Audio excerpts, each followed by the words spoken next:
Well, good evening, everyone, and welcome again to the Building of Careers and Mastering the Interview series. I have also had a look at the forums this week, and I can see that there's a lot of people who've not only done their homework, but they seem to be getting a lot out of the material. And I guess that would be a good place for us to start to actually recap on the last week. If we think in terms of where we started, we started really talking about having a career plan to start with. Do we want to have a career plan so that we have a benchmark, some framework in which we can actually look back on when our careers are following that cobweb of careers that I painted in the slide for you, when an opportunity arises, but we want to have a plan in the beginning that we can refer back to. I heard there's some resonance in that from a number of people who, expressed the fact that their career had moved in multiple directions, and it would be good to actually periodically stop and say, hang on, where is my plan now, because circumstances have changed. And that fitted in very neatly to the circumstances that change about, well, I want to be in general management. Am I well equipped? Have I had enough general management training, human resource training, financial management training, leadership skills training? Do I need to go and do further studies such as a master's degree? And then we moved into character strengths, and there was a very good reason for doing that. And this is something that for those of you who I hope all of you stay right through to the end of the four webinar series, that for those of you who are dealing with me in next session, webinar 3 and webinar 4, we're going to show precisely how to actually integrate character strengths into the sort of discussion that you'll have in an interview. But that interview may not just be an interview for a job. That could well be an interview you're having because you're having a discussion with your manager about the future of your section, of your team. You're putting forward a proposal and you're wanting to, in a sense, promote the capability of your group. And in such promotion and thinking in terms of career plans, we have a goal. We've set some goals. We had a look at the Wheel of Life in the beginning, which helped us have, once again, another framework which said, look, this is where my life is currently by way of segments. What's my relationships like at home? What's my personal fitness level like? How am I going in my career? How am I going in terms of my general development? And putting ratings on, and you recall the Web of Life, there were several quadrants there. Now, so question would be, did you write some short and medium-term goals? I hope you did. I know that there was, I saw some things on the forum which indicate that many were seriously considering that. And we'll move into goals in this session in a much more dynamic way, because we now need to look at what the outline is for this week. Because goals that are congruent to us, in other words, they are goals that belong to us, they're not goals that other people have told us we should have. Or if they are, we have integrated them such that they are now ours. We can actually see the goal, hear the voices around when people are telling us we've achieved that goal that we've confided in, and we can feel what it's like. You remember last week how I talked about tapping into all of our senses, our vision, our auditory, and our kinesthetic, our feelings.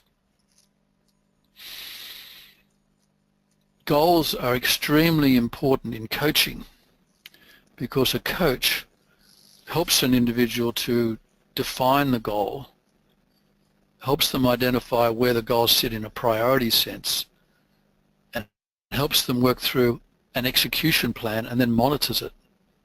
I mean, coaches do other things as well. And coaching as a career development method is probably one of the strongest emerging trends in commerce and industry. Coaching's been around for a long time, but particularly in working with executives in terms of developmental needs and in terms of specific issues to do with leadership development. Tonight we're actually going to cover self-coaching as well, and I've included this because it seemed to me to be congruent, if I may use that term, congruent to this online method of delivery. There are lots of coaches. I'm one of them. My colleague Frank Cooper is another. I have many friends who are professional coaches, but sometimes they're not around. Sometimes we don't have a coach available, but we still want to be able to get some reflection.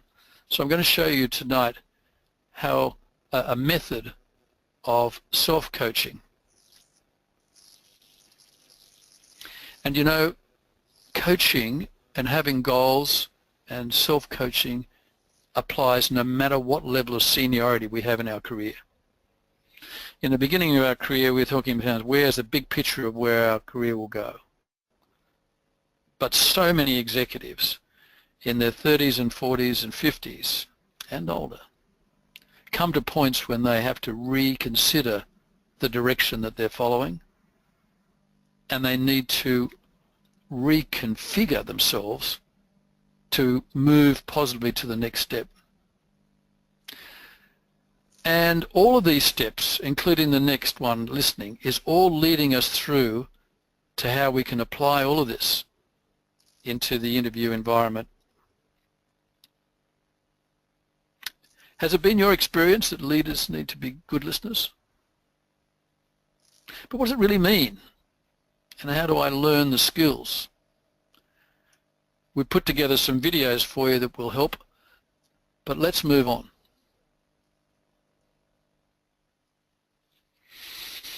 You know, in having a goal that is unrealistic, one of the key elements of goal setting is to identify the goal, and secondly, to ask ourselves the question, is it realistic?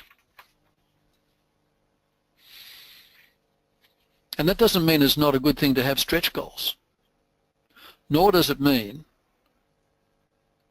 that that goal has to be a performance goal. It may well be a learning goal. It may well be positioning something that enables a future performance goal. I will achieve X by this time, or I will engage in a learning program which will enable me to have that goal. Speaking of goals, John, sorry to jump in, John. Speaking of goals, we've got a poll on goals ready to go in our webinar. Would you be interested in launching that one now? I think that'd be a great idea. Let's do that. Yeah. I'll launch that now, folks. So there's a few options. That's a question on goal identification and homework. Were you able to identify goals easily?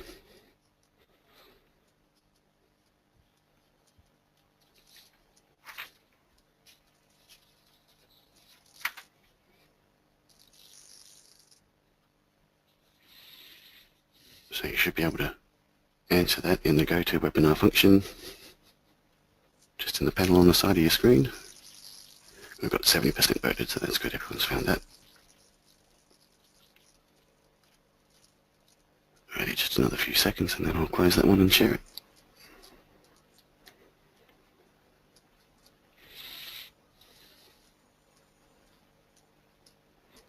Alrighty, so 68% were able to identify a short-term goal, and 60% were able to identify a medium-term goal, and 24% found it difficult to identify any goal. So, I'm so pleased that you've reminded me of that guy, of doing that poll, because I particularly wanted to home in a little on the people that found it difficult to identify a goal. And that was the very reason why we included, or why I included, the Wheel of Life exercise. Because when you look at the segments of our life and you look and we rate them 1 out of 10, 10 being the highest, and we see, well, what's the most important priority for me at this moment? That's going to be gauged by a number of factors, and one of those factors is perhaps where we sit and where we are in terms of our self-development. A famous researcher, psychologist, Maslow, developed Maslow's hierarchy of needs, and it was revolutionary at the time because it actually endeavored to say, look, we operate differently at different times depending on the impact of external circumstances and where we see ourselves. And for example, it might be hard to identify a career goal if I don't have a clear view as to what space I might be in for my career. It might be difficult if one finds themselves in a situation where they're confined, where the bureaucratic structure of where one is working is such that it's so defined, it's difficult to set an ambitious goal. And it's very difficult to actually, I'll give you an example. You know, you've been in an organization perhaps where the senior management are presenting the future of the corporation, enthusiastically driving the vision of the corporation, and you're part of the audience, we're part of the audience. And they're wondering why there isn't a dramatic level of enthusiasm coming across the body language. And yet it could be said in a setting where pay rises haven't taken place for the last 2 years. It could be said in a setting where people say, I actually don't think I can impact. I don't think what I do in my corner of the world is actually going to impact on that. And so maybe the way the organization ought to be presenting it, starting from where the people are and then taking them progressively to where they'd like to be. So if we go back to the question of the 24% or whatever it was, 24%, I'd encourage you to just say, look, pick one of the parts of my life that I think it's easiest to do. That could be physical, for example. It could be I want to achieve a certain amount of walking on a certain number of days a week. Or it might be attending a particular course. I want to identify a course that I can attend. Something that is quite tangible. And for those that find it easy or easier to develop goals, then of course it may well be that a lot of your safety and security, social needs and friendships and family are well in place, that you're actually at a time where self-esteem and confidence achievement is right smack bang on the button of where you are in your life. Or potentially you could be at that point whereby you've had a very successful career, very successful life based on how you define success, and you're actually looking to how you can contribute to society. You're self-actualizing, you're thinking of a legacy that you may leave in the time ahead. I hope that's useful to those that found it a little difficult. I'd be interested to, are there any questions that are arising from this guy? Not yet, John.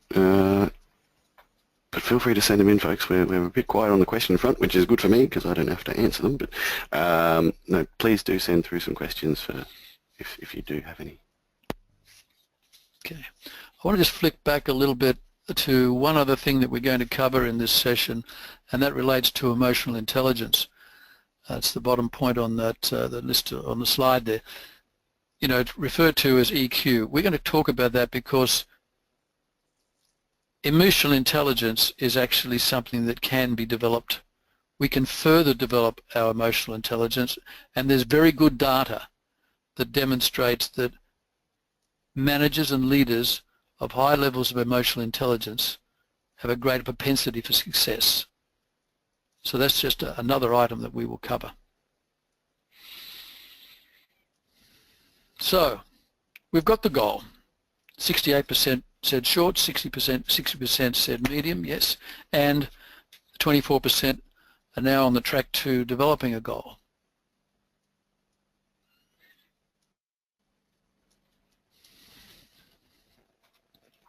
We know that goals can be long and short term, and each needs clarity. It needs to be realistic and have options to be considered and be ready to modify as circumstances change. But let's take an example. Say a goal is to be appointed into a management role in the organisation or move up to a more senior, challenging position, be it the CEO or whatever really. Understand, where am I now? And if I was reviewing me, how ready am I for promotion? How ready am I for promotion into that role? And what would be the competencies that I'd need to develop in order for others to see that I'm ready? Pick the first one and make that the first goal. Set a time, and as importantly, find somebody that one can confide in, who can talk about the progress steps, can follow us up. It's what a coach does. Can follow up and say, okay, I thought that we were going to be at this step, and tell me about what's been happening in the last week. Congratulating yourself on the little steps. Recognition is such an important thing in life, and to give oneself recognition for achieving step by step in goals is very, very good personal therapy. Visualize a situation when the goal's been achieved. Listen to the voices congratulating and feel the emotions. And when faltering in the process, don't beat yourself up. Simply acknowledge that it hasn't been done at this stage and set a new time frame. But also reflect on the emotions as well as the facts. Because emotions, as you will know, in memory training, in language training, you've all heard of accelerated learning. What do? They attach an emotion. They attach, for example, a scene where there is a particular emotion and then link that to the thing that one needs to remember. Or they use the emotion of scenes to simplify a circumstance when learning a new language. Emotional intelligence is part of this. Some people find it easier to identify with their emotions than others. I'll talk about an excellent organisation I can refer you to learn more about this subject. I'm sure many of you that are on the call have done significant reading on this subject already because you're interested in your career development. So what I'd like to do now is bring in the mystery coach. Before we get to that, John, we actually have a question on goals from Becky. Thanks for sending that in. She probably fits into the camp of those who are able to identify goals relatively easily, and she's, from the sounds of it, got multiple goals, and you know, you were talking about, you know, just finding one for those that were struggling, but if you have multiple goals, how do you prioritize and how can we attend to them simultaneously? Well, you know, that's such a good question because different people are better at multitasking than others. I know in my own case I've got this multiple projects happening at once, but I'm not, you know, I'm doing bits of each one individually. And some people actually prefer to work on the main one project and finish it completely. I recall a great trainer, I think like us all, we've all done lots of time management courses. I think I must have done at least 6 or 7 over the years. And there was a great psychologist who ran a very good course, and I remember one of the things that he said was, be prepared to use the little chunks of time, which sort of meant, look, sometimes you don't have to have something completely finished. You know, I might start an email and then park it whilst the thought's in my mind and then move back to the next project. At the same time, I might manage my time and say, I absolutely tomorrow, because I need to focus on this goal, I'm not going to open my email at all until X time, because I know that as soon as I open that email, I'll be distracted. I don't know if that applies to you. It applies to me, and I'm sure it applies to many. So if we have multiple goals, and how do we prioritize them? My advice would be to say, if I could do nothing else, which one would I choose first? And make that the priority one. If I could do two things, which would be the two? If I'm sitting on the fence, where's my coin I can toss? And am I realistic in terms of the timelines that I put on the achievement? And do I have somebody who will be with me to help guide me along the way? And the guiding, you know, can be as simple as a bit of encouragement. The best people to have working with us are people who actually have an interest in us as individuals versus people who are comparing themselves with us. So I hope that's helpful. Was it Beck, was it, that answered that question? Becky, that's right, yeah. Yeah. And I certainly found it interesting. I'm taking notes myself, so good. Thanks, Becky. So bring in the mystery coach. I've said here, you know, there are professional coaches, and I'm one of them. My business partner, Frank Cooper, is another, and we provide coaching for careers, key interview preparation, and organisation and executive effectiveness, face-to-face and over Skype. And as I'll tell you in a minute, this actually, as I tell you in one of the notes that I've written as part of the resource material for this, after selling two businesses that we developed, or I developed one initially, and then Frank and I were developing the second along with a number of other partners over a period of, second one was about 12 years. We went our own ways to do things that we wanted to do, and that's when we took the coaching that we're doing every day to put it into practice in terms of helping others outside. And there's a website there for any of you that are interested in following that up. But you know, coaches can vary in effectiveness, so selection is important, and it's a bit like choosing a mentor in a way.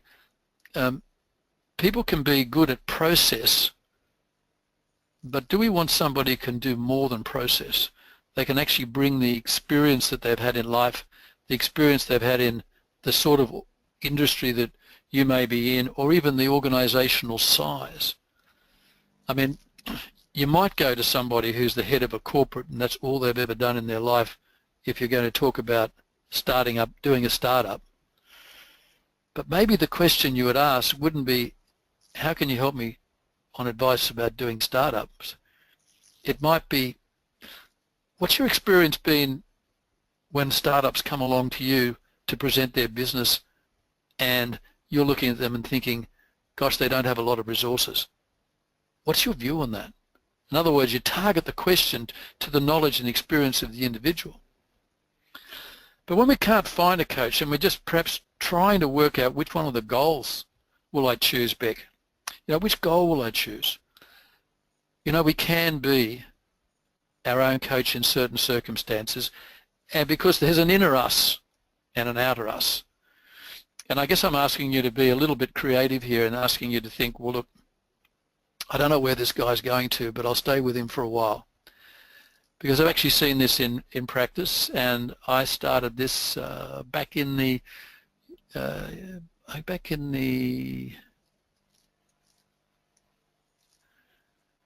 a long time ago, I'm thinking now, back into the very late 70s, early 80s.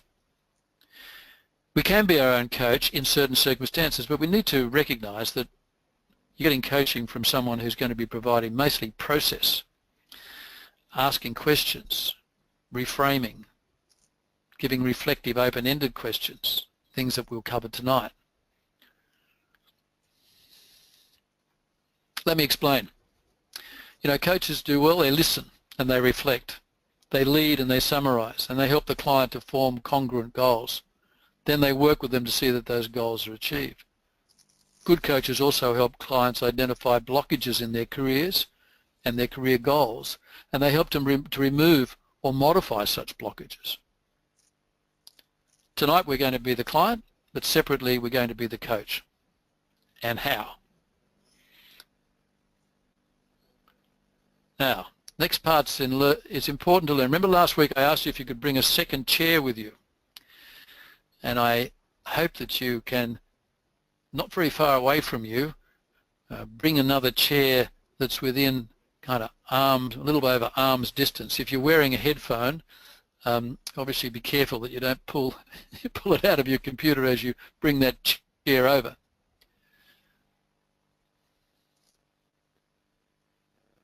We're going to ask a question which is pertinent to setting a goal, and we're then going to ask, I'm going to ask you to move to the other chair located close by.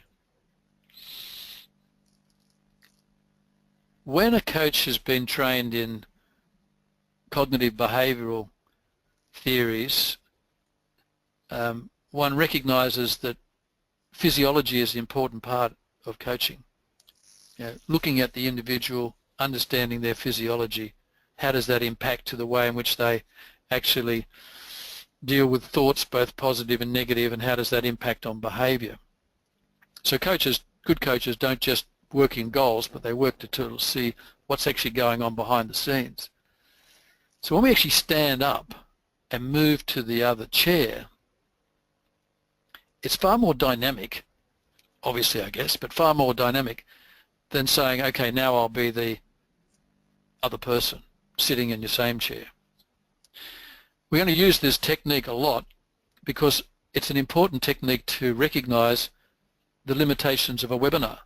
If we were in a workshop together, we'd be able to do this by other people connecting in, but you're sitting in your home, your office, your lounge room, wherever it may be, and we have to try and find ways, and hence I decided to give this a go. So, stand up. Sorry, first of all, you got to ask yourself the question.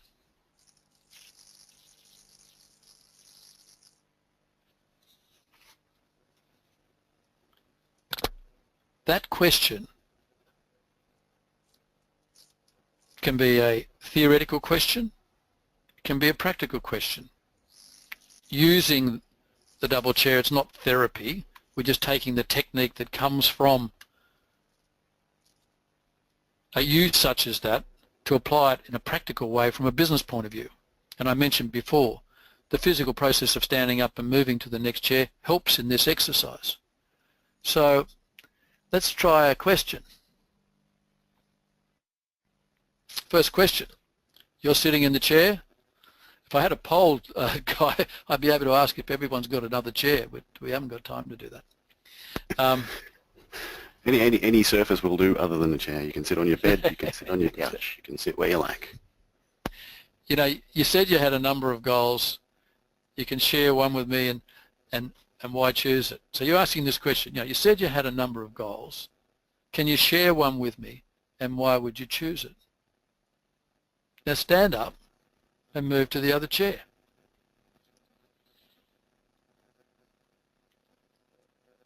Feels a bit odd, I know. Feels a bit odd. Just to confirm, John, that was the question asked by the coach, wasn't it? That was a question asked by the coach. The coach is asking the question of the client.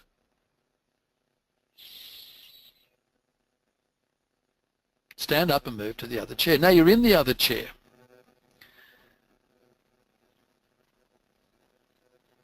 Now you're the client. Now listen to yourself answering the question. Answer the question and listen to yourself answering the question. Ask yourself. Listen to yourself. Did I determine this goal, or did others determine it for me? Am I committed to the goal? Now move back to the chair. Move back to chair 1. I know it feels strange. You and I both know that in the course of change, in the course of behavioural change, we have early adopters, middle adopters, and late adopters. For the late adopters, it's quite often, gosh, this is new, I don't even want to think about this. For the early adopters, it's great, I'd like to give this a try. Wherever you sit on the continuum,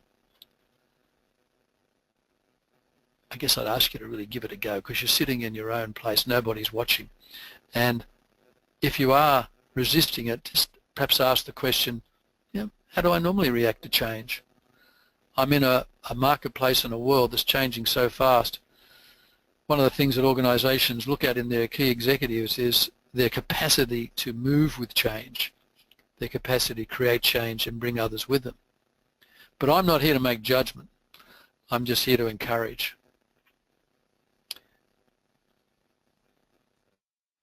Now we're going to apply this technique in the role play scenarios that we have, once again, because we're online.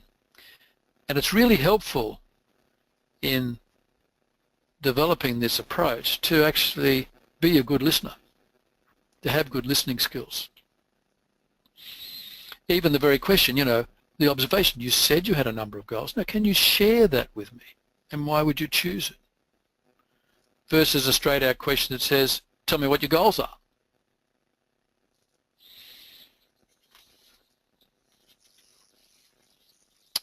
So I think it's time that we move on to talk about listening. What do you think, Guy? I agree. Go for it. Yeah, I think so. I think it's time. I developed 4 videos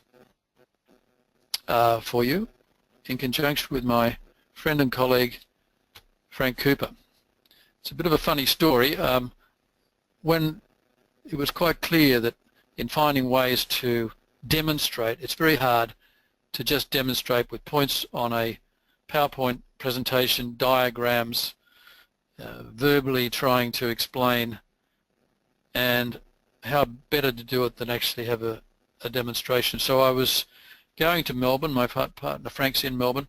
I rang him, and Frank's an interesting guy. He, I think I mentioned it a bit later down the track, but Frank, after he finished the career with us in the executive recruiting, executive development business, Frank had a passionate interest in health, and he decided to take himself back to become a qualified naturopath. And part of that motivation was to help executives in terms of their executive health. So Frank is my assistant on these videos, and when you look at the videos beforehand, I've also written a few pages on analysing the actual videos themselves. So this is all for you to have a look at in your homework next week. I hope that you find it really useful, because it's all about seeing and watching in an unrehearsed way. Frank and I actually didn't rehearse this. We videoed it straight off. We talked about it beforehand, obviously, but we didn't rehearse it. So it's 2 people talking in a very open and relaxed way. And it's about listening. And listening is one of life's great skills and underlines communication leadership. But how many good listeners do you know in the workplace that you're in and socially? Think about it. How many people you know that are really good listeners, and how would you define a good listener?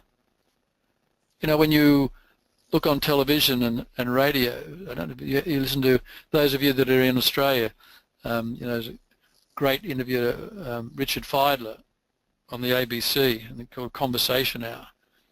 And listening to great interviewers, you see a lot of listening skills evidenced. And the characteristics, when you look at them, you say, well, what are the characteristics that they have?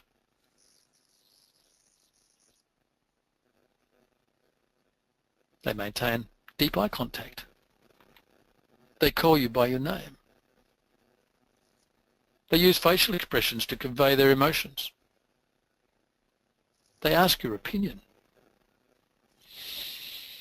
And they feed back their understanding of what you say and the emotions that attach to the words. They ask you open-ended and reflective questions, and they remain attentive, and they minimize distractions. When you see the videos, you'll see the first one is on poor listening skills, and I must admit I have hammed it up a little bit. It is exaggerated, but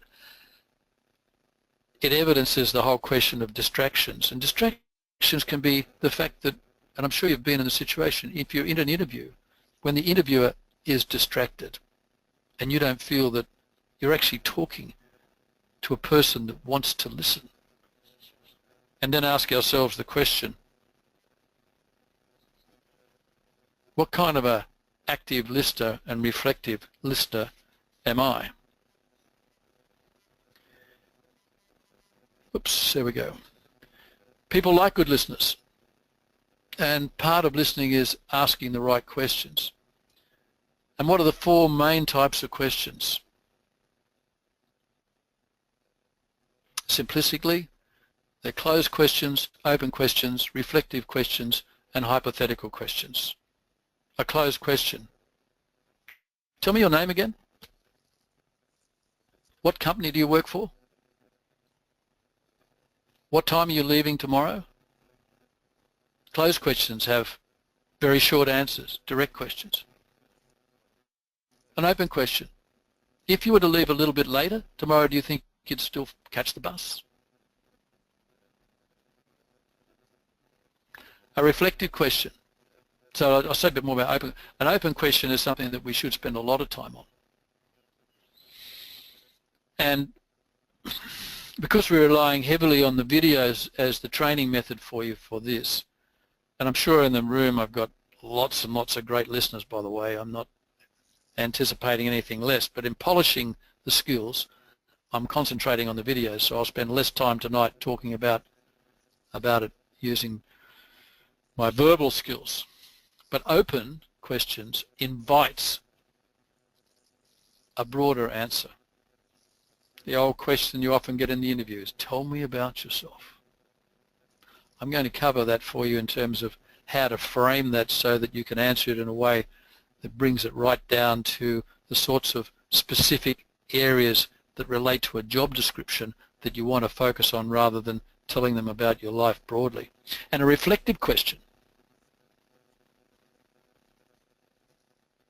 You know, I'm just wondering, when you took that last role with the XYZ organization, what was your sense of where it would take you to? I'd be kind of interested to know that how you came to that point of view. Yeah, what was going on for you at the time? You're working with a staff member and you notice that they're distracted themselves. They don't seem to be fully focused on the job. I mean, I could ask a question like, you know, is there anything wrong, Bill, Mary? Or the question could be, I've noticed that you seem to be a little bit distracted, and I'm just a little concerned in terms of how things are for you. Can you share something with me? Hypothetical question deals with us actually asking something that is outside of that person's day-to-day. It's hypothetical. Just imagine you won the lottery. What would be the three things that you'd do first? Just imagine that you secured the job with the company that you've been dreaming about working with. What would it mean to your life? Just imagine that you'd achieved all the short-term goals that you've listed in front of you. I mean, where do you go from that? But you've got to also choose the right situation and the purpose, because that's very critical. And remember that even shy, introverted people deep down like to talk about themselves. I've covered what I've said in the next point, but be an observer and note the impact of closed and open and reflective questions. Just notice what other people around are doing and notice what's effective or not.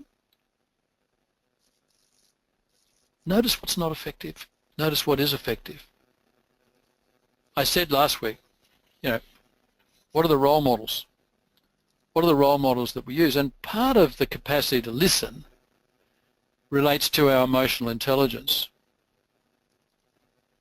Good listeners typically demonstrate emotional intelligence.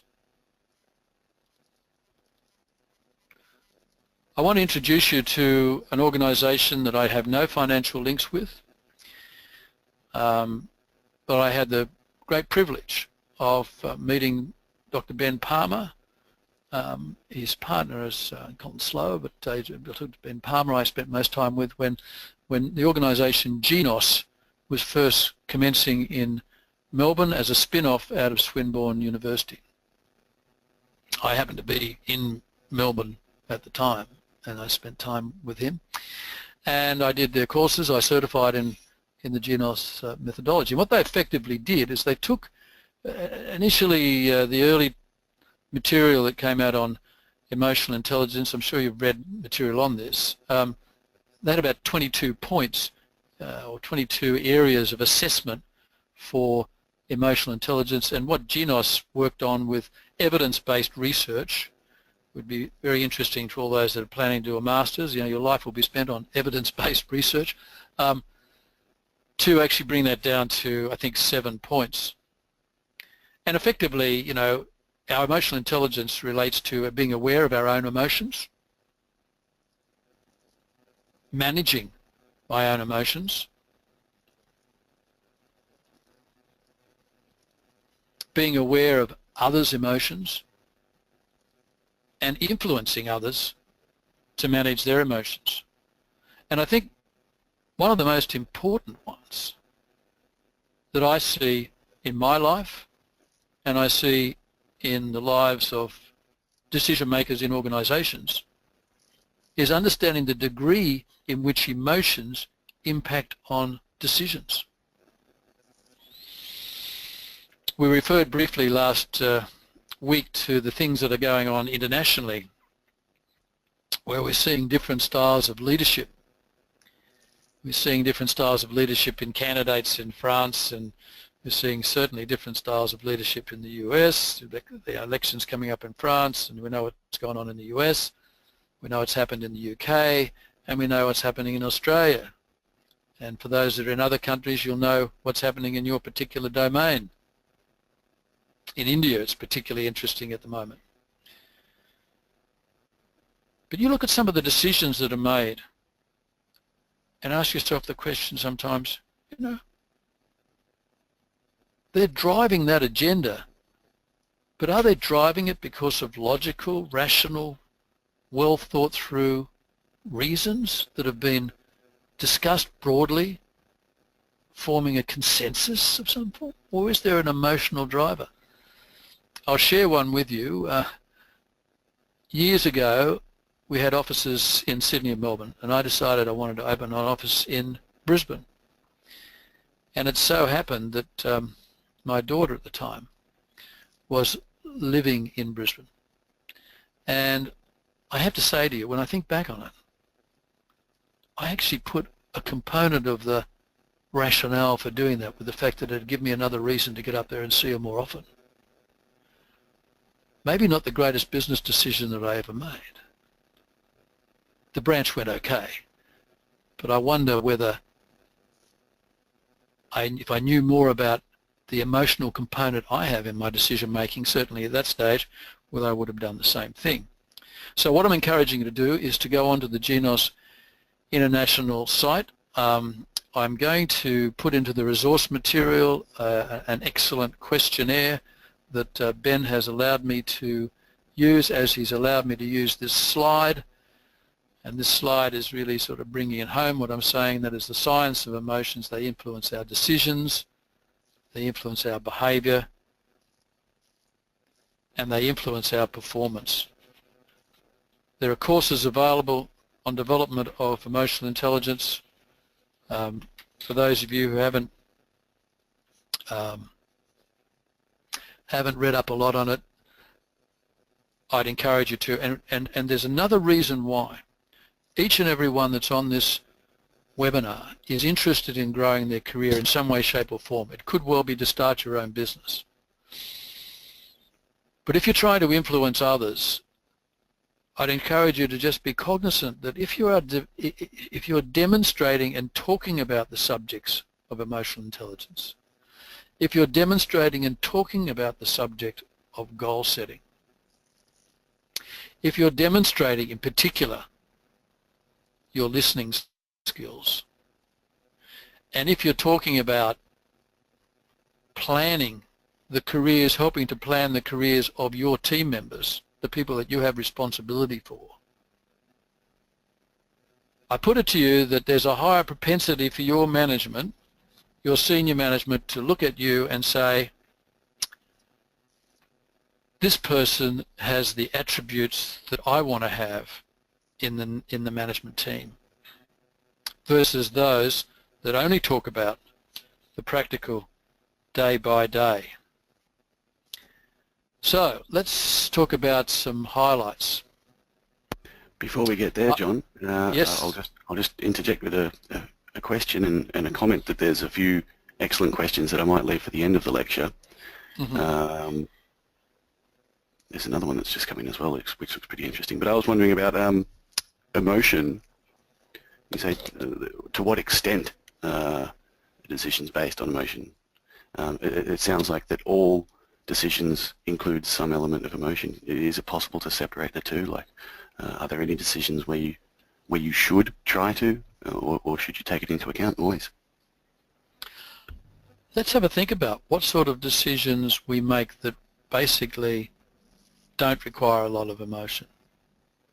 Not necessarily conscious emotion. But for example, if you have a routine of a certain meal for breakfast, be it cereal, fruit, bacon and eggs, avocado on toast on the run, or for our colleagues that are overseas in different cultures, whatever that may be. I know I didn't have bacon and eggs when I was in India. So whatever it is that is, do we actually think about that? Do we actually think about which bus we'll catch? So I think there might be an emotional component that happened in the very beginning when one decided what one would have. There might be some emotional component when one decided which bus I'd catch, which ferry I'd catch, whether I'd drive. So there definitely will be some where there's less than others. And look, for some people, they can't even identify that there's any emotion in their decisions. And that's why Genos, an organization like Genos, is so valuable. Because if they can open the door and help people, and that's one of the reasons why, is there another question you want to ask there, Guy, or we move on?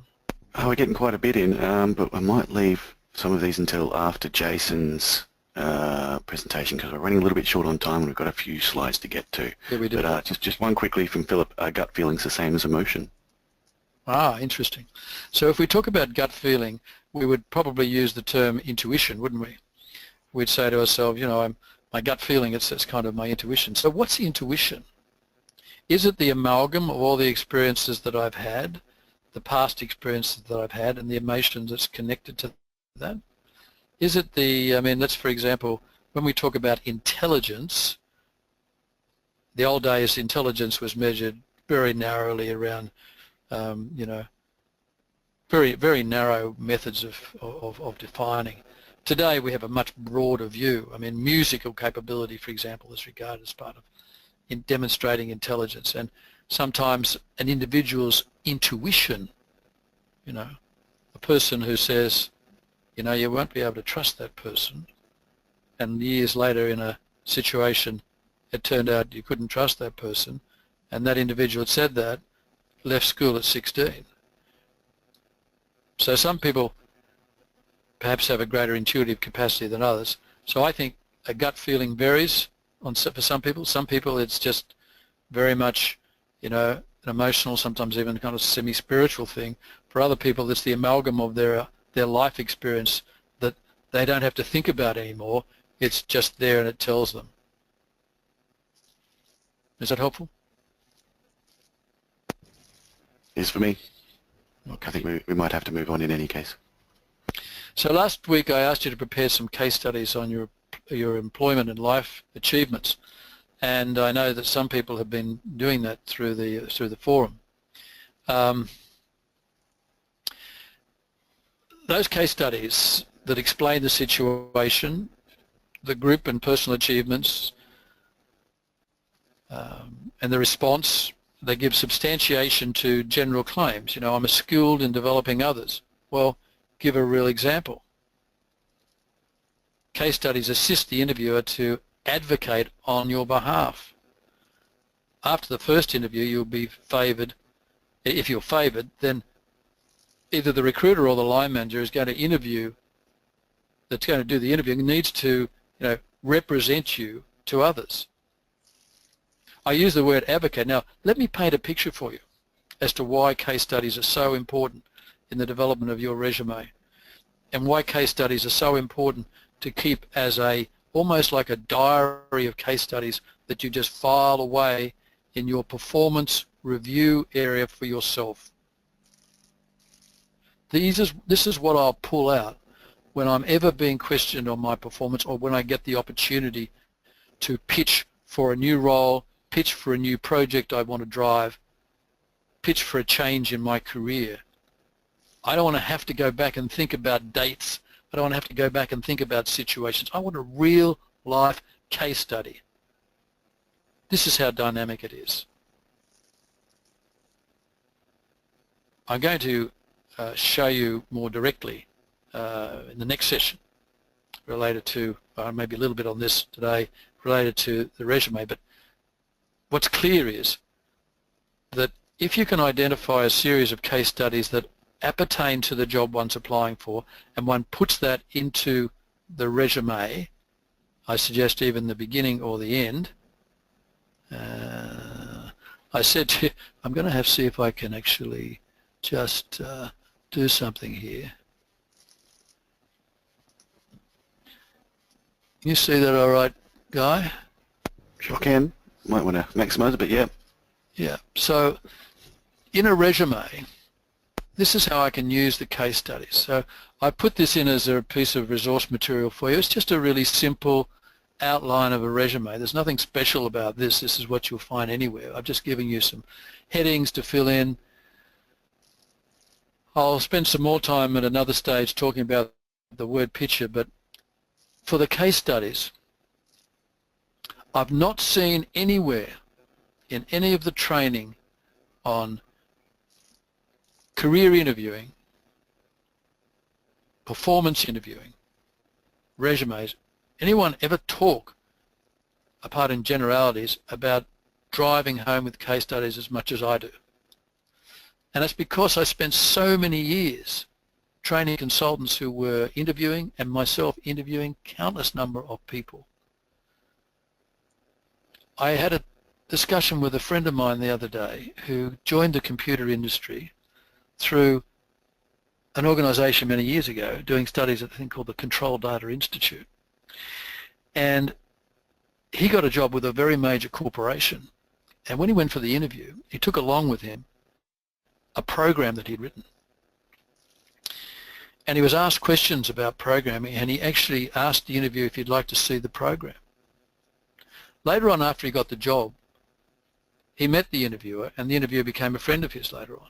And he said to him, you didn't have the greatest qualifications compared to others, but you were the only one that actually gave me a real case study, which was through, he didn't probably use the word case study, but you showed me something really tangible. And that's why you got the job. So in the resume, we're going to put down here the headings for the particular case studies that are relevant to that job. So you've studied the job description, you're putting in those that are relevant. If it's to do with driving a major project, it's about your project management skills, overcoming obstacles, negotiating with major customer users, etc., etc. Now you can put this at the bottom. You can put it down at the bottom of the resume, or you can highlight it at the top. Personally, I like to see it at the top because I don't want the person to forget. Now, here's the real key. The person who has interviewed you first time probably won't be the decision maker. Even if you're applying for a role as the CEO, you're more than likely to be interviewed by another line manager or the HR director first before the board interviews you. That first person, when they finish the interview, guess what? You're probably not the most important thing that's happened in their day. Guess what? They've probably got a whole range of other priorities to deal with. Guess what? They might have had a problem this morning with their kids, with transport, with whatever it may be. So they come out of the interview and they've taken some notes, etc., but they don't get to see the decision maker for another week. And then they go to talk to the decision maker about you as one of the shortlist, and they now have to advocate because they like you. They want to advocate because the interview went well. They want to advocate, but they've got to try and remember.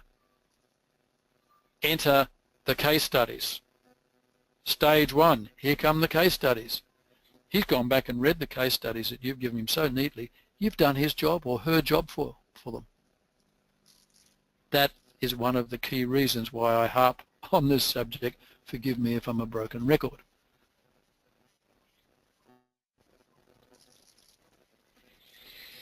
So, case studies assist the interviewer to advocate.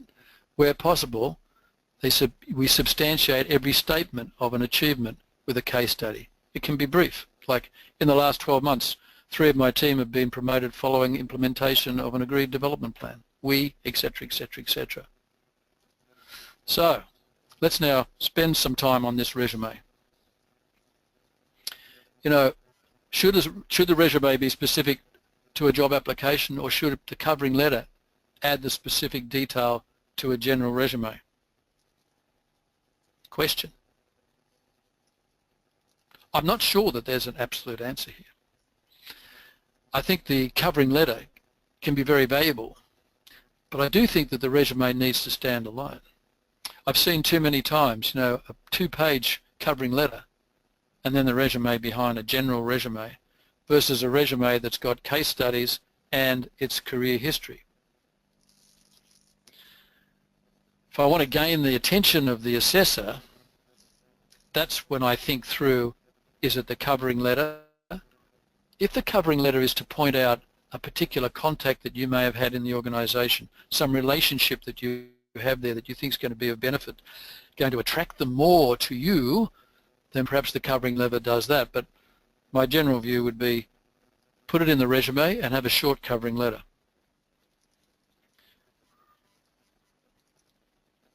I showed you in that template, we need to make the resume very clear. We need to show at the top of the resume how to contact you. I've seen so many resumes where you've got to go looking to find a telephone number.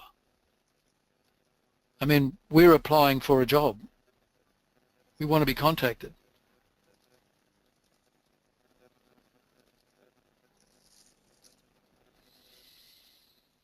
Before, in the front end of the resume, and I showed it before in that other diagram, the document, up here, a word picture including your character strengths.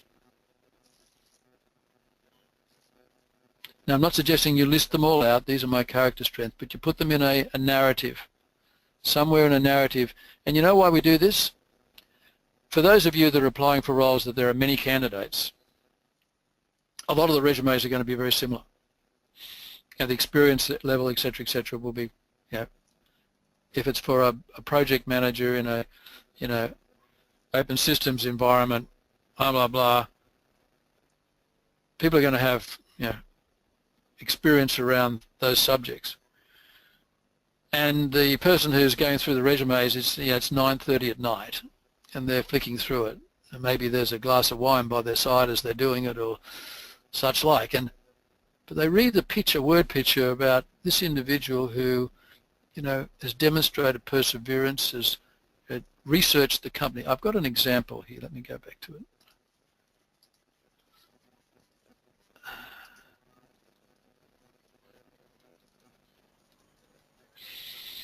Here's an example. On interview, you'll find me to be a good listener, expressive and enthusiastic. Now, alternatively, if you're not, if you're actually a very quiet person, then it's about being authentic and what I would call, putting it on the table, being open. Alternatively, and the subject to the individual style and personality could be, for example, a good listener, somewhat quiet on the first meeting, but have an inner enthusiasm that can be verified by references or referees. My work colleagues say, versus I say, my work colleagues say I am a team player, and with the confidence to debate alternate approaches to problems if I have factual data or a factual basis of claim.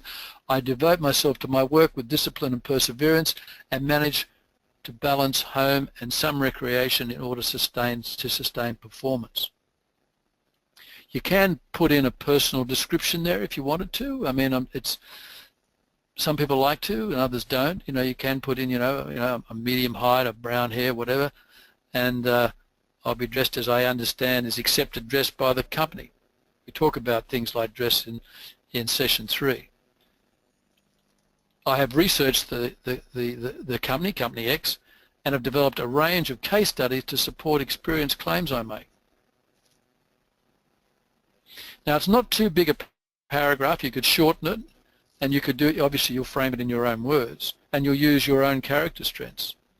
But what I'm suggesting to you is if you're the person who's doing the first run of interviews, then that may stand out, and that might be the difference between getting that interview or not.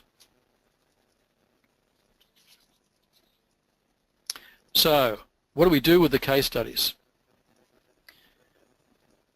I mentioned where they can be located, and I'm giving you some examples of the types of case studies that there might be: managing a development team to a tight deadline, financial management of a major project, developing team members, managing and leading a group of managers. Now, it's got to be relevant. It's got to be relevant to the job at hand and what your experience is. But what do we leave out and what do we put in the resume? Let's face it, the purpose of a resume in the first instance is to secure an interview. Would you agree? I mean, that is what the purpose of an interview, of a resume is all about. Secure the interview.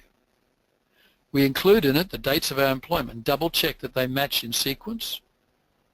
We make reference to specific issues related to the job description. Right? They've gone to the trouble of providing a job description. It's a bit like if you're a university student doing a master's and you get a question, then the person who's assessing your answer or my answer to that question has got a fairly high view of wanting to have that question answered. So we want to be as specific as we possibly can. I made reference to the next point and the next point. References. References, of course, are extremely important. And you know that they're difficult in some organisations. Some companies just simply don't allow their people to provide references. We can find ways. There are ways of getting references from members directly out of teams who you've got relationships with that know your work, that are not being done through the formal channel of I've requested a reference. You put in the bottom of in the resume that several references will be available on request. We address the resume to the person conducting the interviews, and we hand deliver if we can. If we happen to be in the city and the roles in the city, and we do. If we're not if it's not geographically possible, then we don't. And ideally, we try and set up a way of meeting somebody in the company, even the interviewer, when one calls in. Some people say, I couldn't do that. You know, I just couldn't walk in. And I met other people that said, you know, I tried so many times, I got so many knockbacks. One day I just fronted up and I happened to bump in to the line manager, had a few words with him, he took my resume, and I got an interview. What do we exclude from the resume? Well, different people have different views on photographs.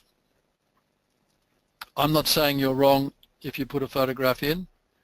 I'm saying to you, I probably wouldn't do it unless it's a role where it's what one looks like that's paramount. If you're applying to be a male or a female model, of course you put a photograph in. We exclude long paragraphs that have no substantiation of achievement or experience claims. You know, they're paragraphs about stuff.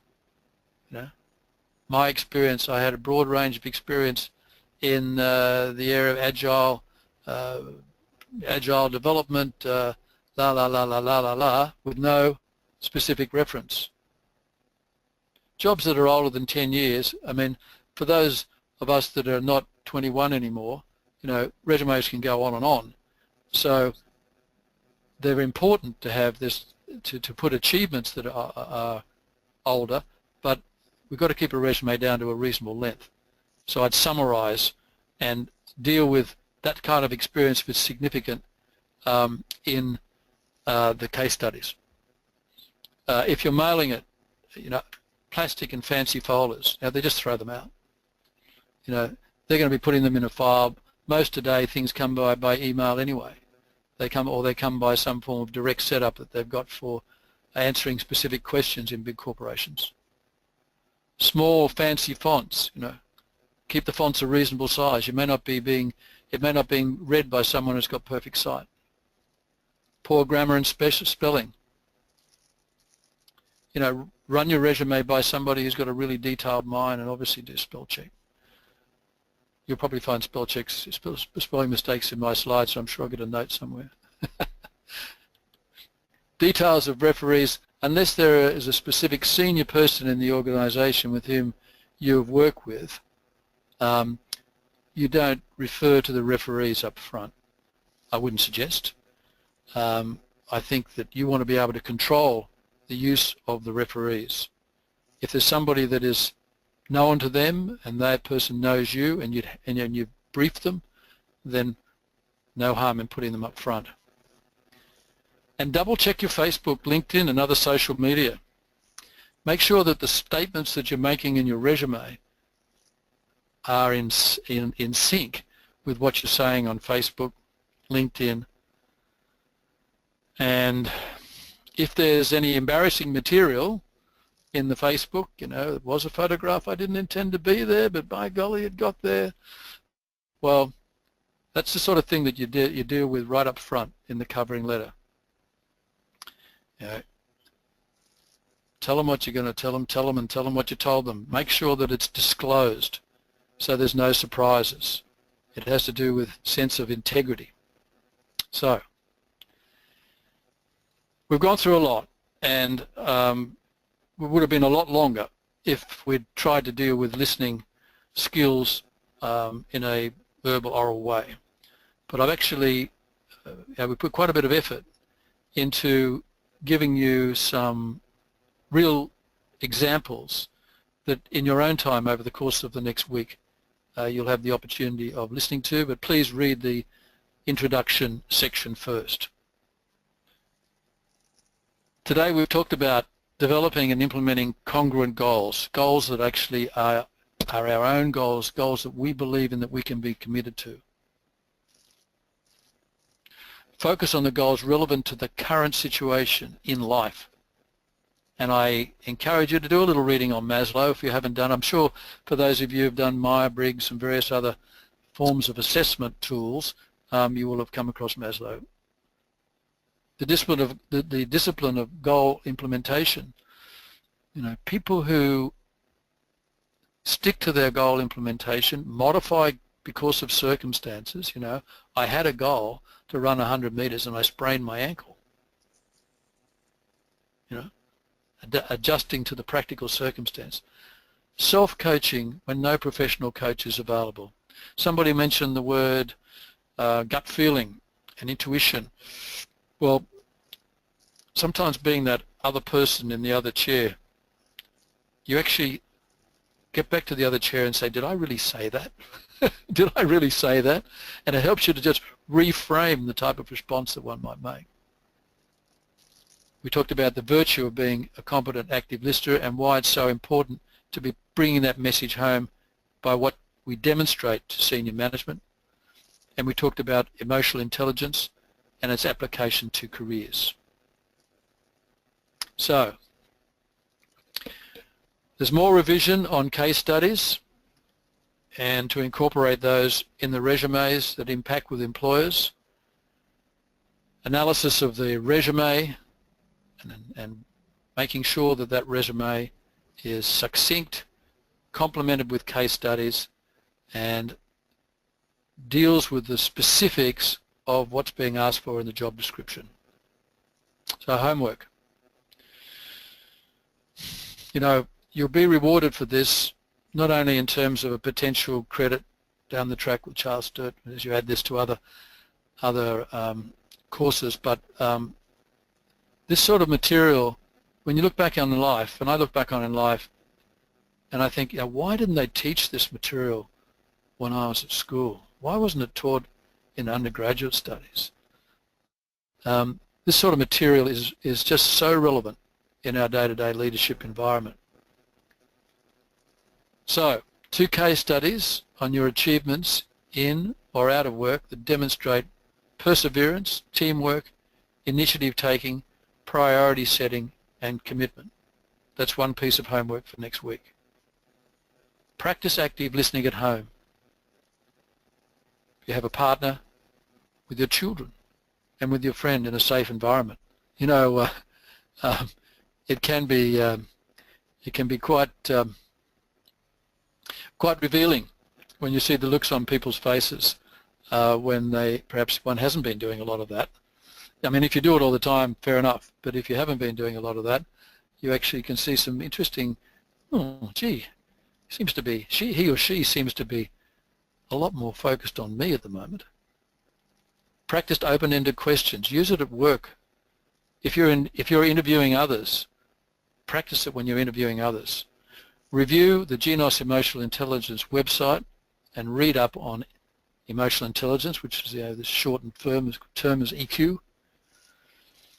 And for those of you who, having heard what I've had to say, believe the way you've written your resume to date isn't the way I've outlined, and if you want to follow the way I've outlined it based on my experience of watching resumes written in that way to be very well received, if you choose to do that, then I'd ask you to rewrite your resume, including the word picture and the case study references. I really encourage you to think about that word picture, and I really encourage you to write some case studies. And also enjoy the experience, enjoy the experience of doing this, because these are like building blocks. And even if you're a senior manager listening to this today, even if you're a senior manager, the opportunities in terms of working part-time in boards, even working on developing other people in the organization, showing your own mentoring capacity of others, is what organizations are crying out for from their senior people. So I thank you for participating. Our next week webinar is week 3. It's on the 22nd of February. Am I correct, Guy? That's right, yep.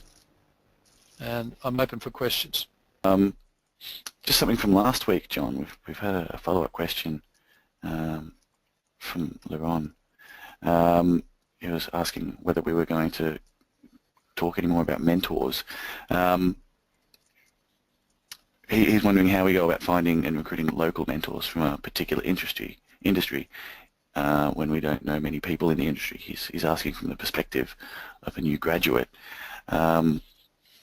would you recommend asking previous job interviewers who got along well with, or even though you didn't get the job, or is there any particular avenue you can go down? Look, I think, so what was the name of the person? Laron.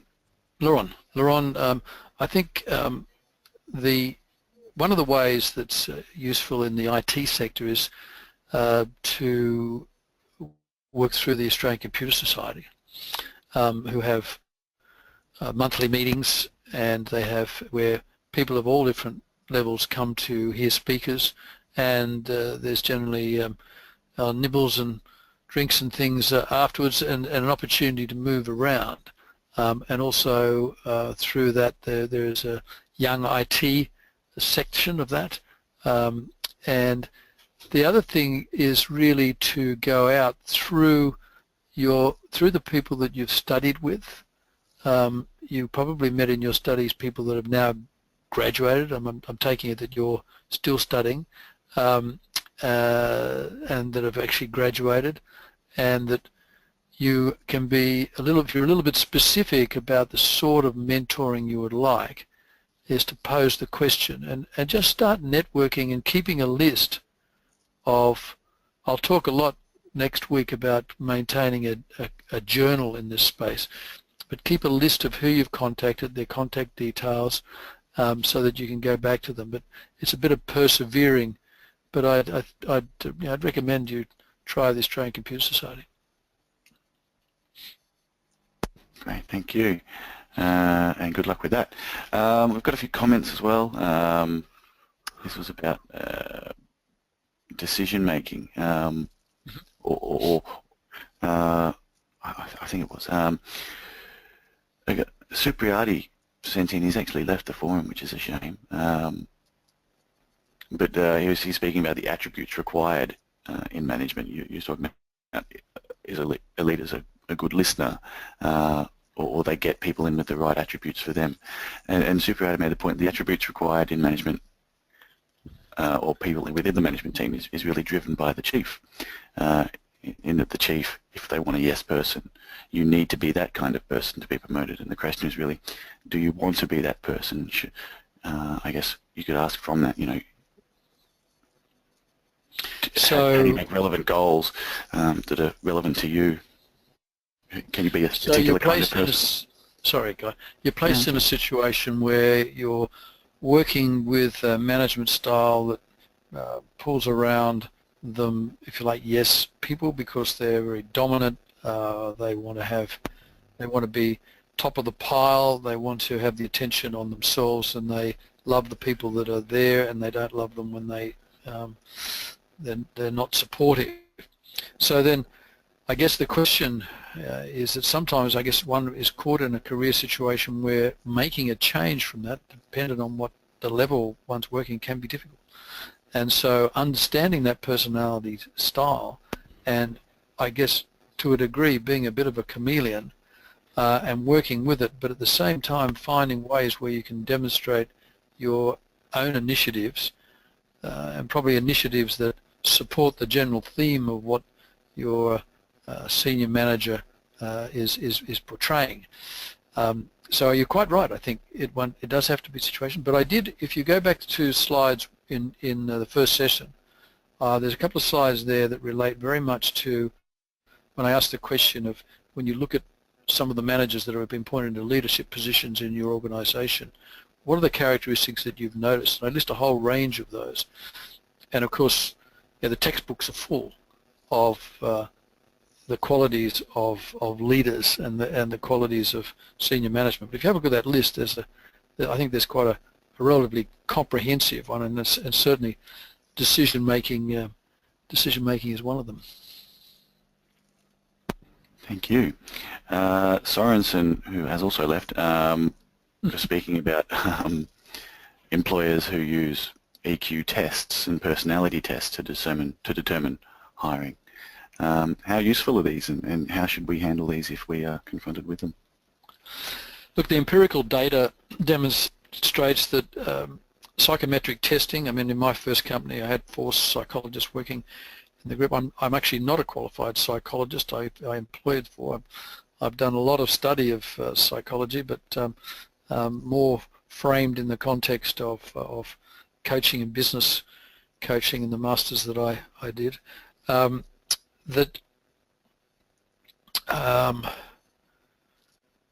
just give me that one more time, would you guys? Sorry, I just had somebody interrupt me. No, that's right. How useful are EQ and psychometric testing? Sorry, thanks. And how should we attack them? Yeah. So first of all, there are a lot of organisations that require some form of upfront psychometric test, and some of them may use emotional intelligence tests. There is a lot of material on the web that you can actually read up on preparing oneself for this. I think the key message is that is being authentic, but I think also it's good to know the kinds of questions that one might receive. There's really not much point in studying up these tests such that you portray yourself as somebody that you're not. And I'm not in any way suggesting you're saying that, but I mean it's more to do with preparing oneself for the types of questions.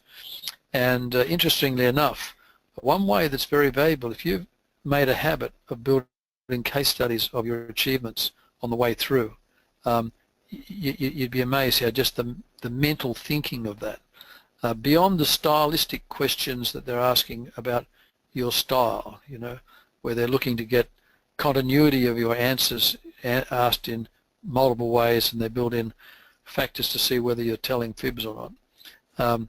But to summarize, I'd say study the formats of different kinds of tests, understand the types of questions, be authentic in the answers, and accept the fact that you're going to do well, right? You're going to do well no matter where you go, because you've come to this level, and if the job is looking for a raging extrovert in a particular role, and you're not that person, then you wouldn't want to go to that role anyway. But quite often, that's not the factor that will actually screen somebody out of a first interview, because there'll be other factors that will come up through the course of the psychometric assessment that looks at you in terms of looking at, at a normal distribution curve. So I hope that helps. Me too. We've got one from Nathaniel. How successful is your resume format with the case studies at the front and the way you've detailed? How successful is this resume format when dealing with applicant filtering programs like Taleo? Very good question. Yeah. Now, look, I'll be honest with you. I don't have much experience with that because most of the work that we did were with, middle to senior level managers and key executives in specialist roles where there was less technology used in the filtering, and nor was that technology available at that time. So I'm sorry, but I'm not well qualified to answer that question. However, what I will say is that the very nature of going to the extra effort to develop case studies is, I think, will stand out in a very positive way. And the other thing I would say is that if that's the method by which they are doing the initial screening, if there's some way that you can get to the organisation and ask a question and you tell them that this is what you have in your format and would you be disadvantaged by it, I'd be very interested to hear that answer. Hope that's helpful. Yeah, might be worth a forum post. A couple of questions from Craig, who has a job interview on Friday, and we should all wish him luck. Thank you very much for reminding me, Alarm. How much faith do employers have in resumes, as many people exaggerate their own capabilities on paper? And he also asks, is the second best to an actual meeting a LinkedIn connection? We've had a couple of little questions on LinkedIn. How useful is LinkedIn, do you think? Maybe if I answer that one first. Look, I think LinkedIn's becoming more and more used in a recruitment environment because it provides you with a lot of information about the individual and where they've worked in the past, and allows one to do more research. I think that the resume itself is typically viewed by most people as being the basis of gathering information around which one could ask sensible and penetrating behavioural-based questions, which we'll be spending a lot of time on next webinar.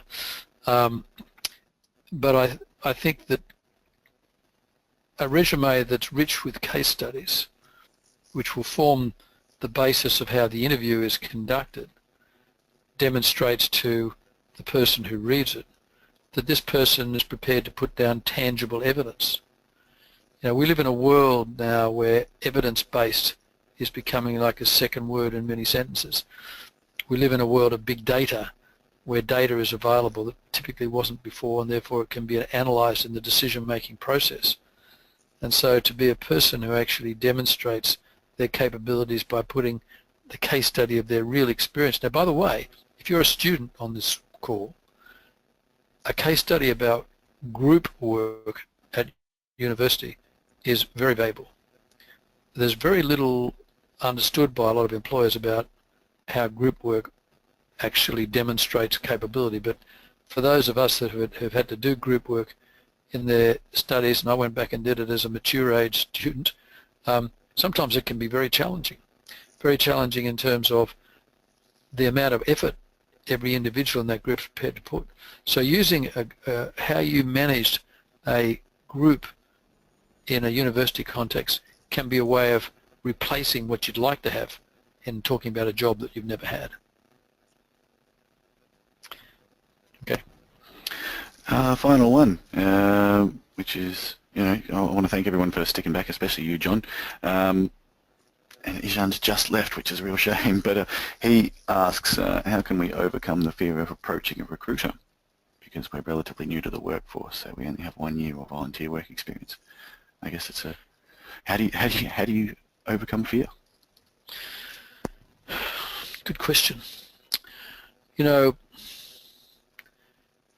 the recruiting world of, when you say the recruiters, the agency world, I must admit, I scratch my head sometimes when I hear some of the stories, because I'm a director of the ACS Foundation. The ACS Foundation raises scholarships for students at university in work integrated learning mode. I spend time on the practical side of that as well as in the as a board director, and I hear some stories about the rudeness and the lack of information that flows back from some of the recruiting agencies that have never been taught the professionalism of their field.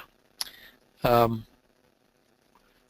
think one has to treat, this is the subject of next webinar, so hope you're there for this one, Isjan, I think it was.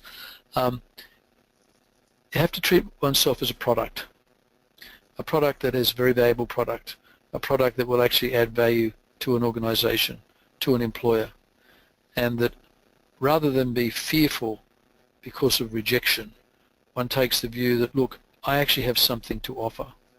I have something, so I'm not selling something that I don't believe in. I'm selling something which I genuinely believe will add value to this organization over time. And you know, sometimes we have to take the view, you know, if I can't make it, I've got to simulate it. So if I'm not feeling particularly brave at that point, I get my double chair, I get the 2 chairs working, and I imagine that I'm actually talking to a recruiter on the phone, and I practice how I'm going to cover my introductory sentence, how I'm going to capture their attention in the beginning. And I hear myself several times, and I listen to myself and I say, you know, how authentic does that sound? I get somebody else perhaps to try it with someone else. And such, over a period of time, one starts to build up enough confidence to say, look, you know, you don't want to die wondering, do you? You want to give this a go. What's the worst that could happen? What's the worst that could happen if I make that call, if I front that situation? I'm still going to be alive. I'm not going to have a broken leg. I'm not going to have a broken arm. Maybe I've learned something from the experience. So I guess it's a question of, building up that preparedness to give it a crack. Yeah, and I think that can probably extend to all sorts of things, can't it, John? Absolutely. Yeah. All right. Well, that's the last of the questions. A couple of comments still filtering in. Thanks, Craig. And I want to thank everyone for sticking around for the 2 hours. It's been really interesting, and we've had a lot of content today. So thanks for sticking around. Thanks, John, for that as well. Stick around next week, and keep posting in the forums. It's been really great. Is there anything you'd like to add, John, before we sign off? I'd just like to restate what next week's about. We're getting towards the sharper end of this series. There's a lot of foundation that's been laid in these first 2 sessions, and as I said in my introductory notes, we have to put this in the context. This is, well, it's set as a 50-minute, hour type session we've gone over because we've had all sorts of other material, very valuable material added in as well. But we have to be conscious of how much can one actually, how much knowledge can one impart in these short sessions. I'm trying my best to make it as real as possible, as experiential as possible, albeit that tonight's been a fair bit of lecturing. But I just encourage you to be here next week because we're going to talk about researching the job market for job opportunities and actually how to find ways of identifying opportunities that others may not, how to leverage contacts to secure interviews, how to size the market up, do a really economic sizing of the market to find the best opportunities, how to take initiatives that few candidates take to get that interview opportunity, how to prepare for the interview so that one can impress that interviewer with the knowledge and interest, and then in the interview, how to blend listening, questions, case studies, and quickness of response to impress the interviewer. And I'm not talking about, I use the word authentic a lot. We're not talking about building some kind of wham-bam type of thing. We're talking about actually the authentic you that comes through, whether or not you're extrovert, introvert, in between, you have doubts about certain aspects, is that we can take every element of that and present it in the most positive light. And we will do our first interview practice. So I wish you all a really good night, and thanks for your attendance. I hope you've got a lot out of this evening, and I really look forward to your comments on the videos, and I hope that you spend time watching those, but please read the material in advance. Thanks, John. Thanks, Chantel. Thanks, Mia. Thanks all. Good night.